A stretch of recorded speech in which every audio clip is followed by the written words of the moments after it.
بسم اللہ الرحمن الرحیم۔ کچھ احباب قوت حافظہ کے تعلق سے شکایت کرتے ہیں اور ان کو یہ شکایت ہوتی ہے کہ وہ جو کچھ یاد کرتے ہیں، خاص طور سے جو قرآن کریم حفظ کرتے ہیں یا جنہوں نے قرآن کریم حفظ کر لیا ہے اور قرآن کریم یاد نہیں رکھ پاتے، تو یہ عمل ان کے لیے بڑا آزمودہ ہے اور میرا خود کا اپنا تجربہ کیا ہوا ہے الحمدللہ۔ عمل یہ ہے کہ حضرت ابن عباس رضی اللہ تعالیٰ کہتے ہیں کہ میں حضور اکرم صلی اللہ علیہ وسلم کی خدمت میں حاضر تھا کہ حضرت علی رضی اللہ تعالیٰ حاضر خدمت ہوئے اور عرض کیا رسول اللہ، میرے ماں باپ آپ پر قربان ہو جاویں، قرآن پاک میرے سینے سے نکل جاتا ہے، جو یاد کرتا ہوں محفوظ نہیں رہتا۔ حضور اکرم صلی اللہ علیہ وسلم نے ارشاد فرمایا کہ میں تجھے ایسی ترکیب بتلاؤں کہ جو تجھے بھی نفع دے اور جس کو تو بتلائے اس کے لیے بھی نفع ہو، اور جو کچھ تو سیکھے وہ محفوظ رہے۔ حضرت علی رضی اللہ عنہ کے دریافت کرنے پر حضور اکرم صلی اللہ علیہ وسلم نے ارشاد فرمایا کہ جب جمعے کی شب آوے، جمعے کی رات آوے، تو اگر یہ ہو سکتا ہو کہ رات کے اخیر تہائی حصے میں اٹھے تو یہ بہت ہی اچھا ہے کہ یہ وقت ملائکہ کے نازل ہونے کا ہے اور دعا اس وقت میں خاص طور سے قبول ہوتی ہے۔ اسی وقت کے انتظار میں حضرت یعقوب السلام نے اپنے بیٹوں سے کہا تھا، سوف استغفر لکم ربی،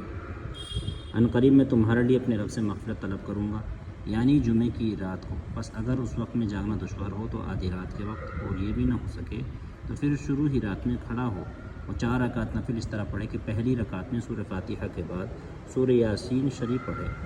اور دوسری رکعت میں سورہ فاتحہ کے بعد سورہ دخان، اور تیسری رکعت میں سورہ فاتحہ کے بعد سورہ لام میم سجدہ، اور چوتھی رکعت میں سورہ فاتحہ کے بعد سورہ ملک پڑھے، اور جب اتحیات سے فارغ ہو جائے تو اول حق تعالی شانہ کی خوب حمد و ثنا کرے، اس کے بعد مجھ پر درود اور سلام بھیج، اس کے بعد تمام انبیاء پر درود بھیج، اس کے بعد تمام مؤمنین کے لیے اور ان تمام مسلمان بھائیوں کے لیے جو تجھ سے پہلے گزر چکے ہیں استغفار کر۔ اس کے بعد یہ دعا پڑھ۔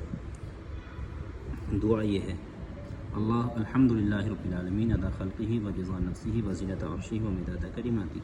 اللہم لا احصی ثناء علیک انت کما اثنیت علی نفسک، اللہم صلی وسلم وبارک علی سیدنا محمد النبی الامی الہاشمی وعلى آلہ واصحابہ البررۃ الکرام وعلى سائر الانبیاء والمرسلین والملائکۃ المقربین، ربنا اغفر لنا ولاخواننا الذین سبقونا بالایمان ولا تجعل في قلوبنا غلا للذین آمنوا ربنا انک رؤوف رحیم، اللهم اغفر لي ولوالدي ولجميع المؤمنين والمؤمنات والمسلمين والمسلمات انك سميع مجيب الدعوات۔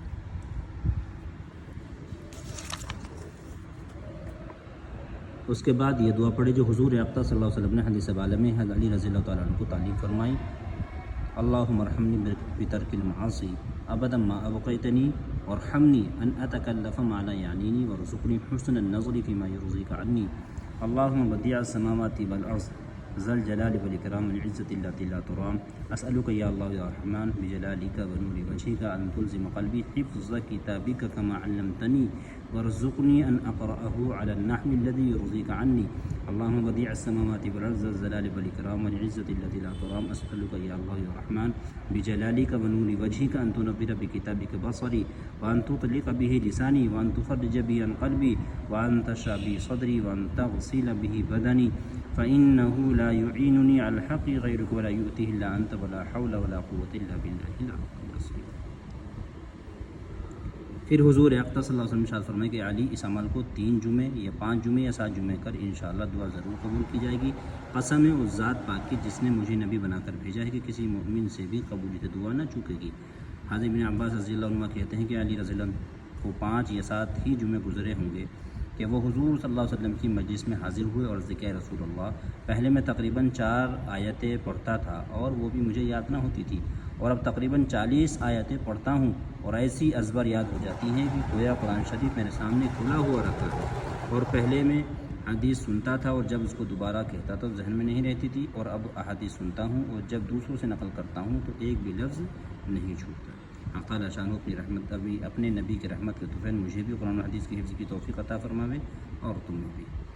تو ناظرین کرام، سامعین، یہ عمل خاص طور سے ان کے لیے ہیں جو قوت حافظہ کی شکایت کرتے ہیں یا ان کی جن کی ذہن کمزور ہیں، تو یہ عمل کریں اور دوسروں کو بھی آگے شیئر کریں۔ اللہ تعالیٰ عمل کی توفیق عطا فرمائے۔ السلام علیکم ورحمۃ اللہ وبرکاتہ۔ یہ فضائل قرآن کے اندر صفحہ نمبر 281 سے 280 81 82 83 مختصر طور سے 4 صفحوں میں یہ عمل مذکور ہیں، جو صاحب دیکھنا چاہیں وہ فضائل اعمال فضائل قرآن مجید کے اندر دیکھ سکتے ہیں۔ السلام علیکم ورحمۃ اللہ وبرکاتہ۔